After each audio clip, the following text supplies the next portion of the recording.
Welcome to the Best 5-Minute Wine Podcast. I'm your host, Forrest Kelly.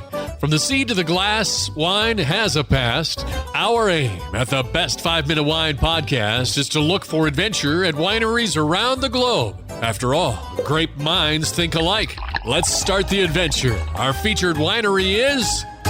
As we close out our conversation with Barry Hoos of Lakeridge Winery and Vineyards, Florida's largest winery, I can imagine that staffing can be a bit of a challenge. I went to New York and recruited a vineyard manager that was highly experienced, and he's done wonders for our vineyards. I went to Sarasota. I recruited this top mechanic that had been in the industry for 45 years, can fix any kind of bottling line equipment or anything that you have. And he's been the same thing. He's helped us fix so much and saved us so much money with his expertise. So it's that kind of thing, that kind of recruitment that lends itself to providing a successful business, no matter what you're doing. You know, people make the difference. Having a winery the size of Lakeridge Winery and Vineyards, you've got a vast selection of wines. What are some that stand out, that are your biggest sellers? So our most popular wines are our Southern Red and Southern White. We also cross-label those as Vintners Red and Vintners White at our other location. They're the exact same wines. That's 60% of our business. Those two are the main muscadine wines that we produce, one white, one red. After that, we make a blush. It's called Sun Blush, and it's also muscadine. And then we make a Chablis. We make a Chablis out of our white grapes. That's the driest of the muscadine wines. They're both good sellers. The Chablis is great for cooking. The Sun Blush, we call it the Goldilocks wine. It's a little red, it's a little white, it's a little sweet, it's a little dry. You don't know what to take to a party. That's a great wine to take with you. And then becoming more and more popular are the specialty wines, and we're just getting to where we're having to ramp up our production of our sparkling. We do our own sparkling wine.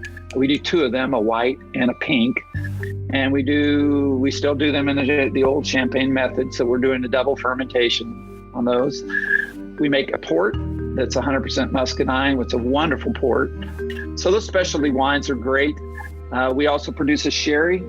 The sherry is about 25% muscadine. It doesn't lend itself to a great sherry. The white grape doesn't. So we're bringing that in and then blending it in with about 25% of the muscadine, and then it produces a great sherry after that.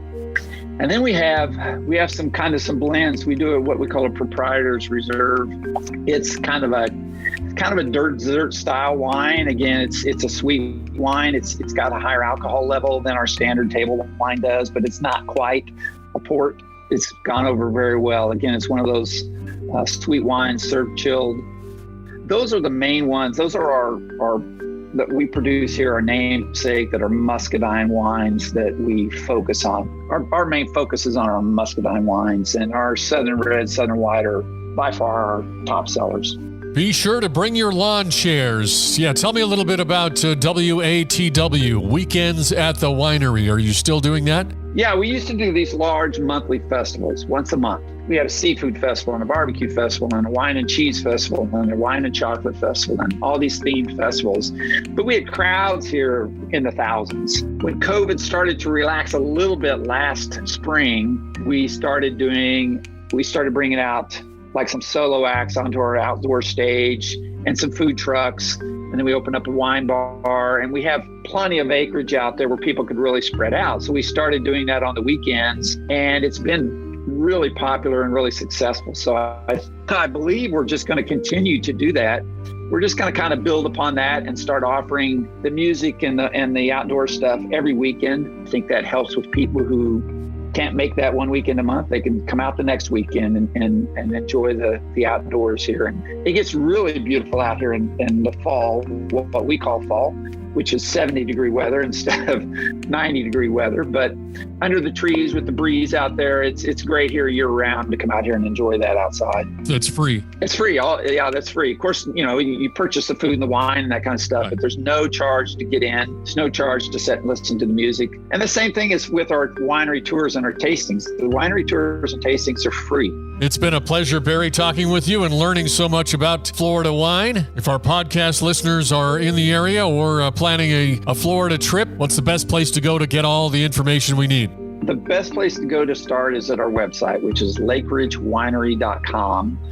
And from there, you can get our hours and information about the weekends at the winery, what bands are playing, what food's being served, all that kind of stuff. If you want to call in, you can certainly do that. We have an 800 number. It's 800-768-9463. I'd be happy to answer any of the questions that you might have. Thank you for listening. I'm Forrest Kelly. This episode of the Best 5 Minute Wine Podcast was produced by iHism. If you like the show, please tell your friends and pets and subscribe. Until next time, pour the wine and ponder your next adventure. This is Doug Vincent with the podcast Walk and Roll Live, Disability Stories. In 1956, I contracted polio. Thanks to my loving parents, I've lived a full, rich life over the past 67 years. Join me as I share my journey and uncover inspiring stories of resilience. This podcast is a platform for survivors of disability and those who champion services for the disabled community. Tune in on Spotify, iHeartRadio, iTunes, whatever your favorite podcast platform is. Let's walk and roll together on this incredible journey of strength and empowerment.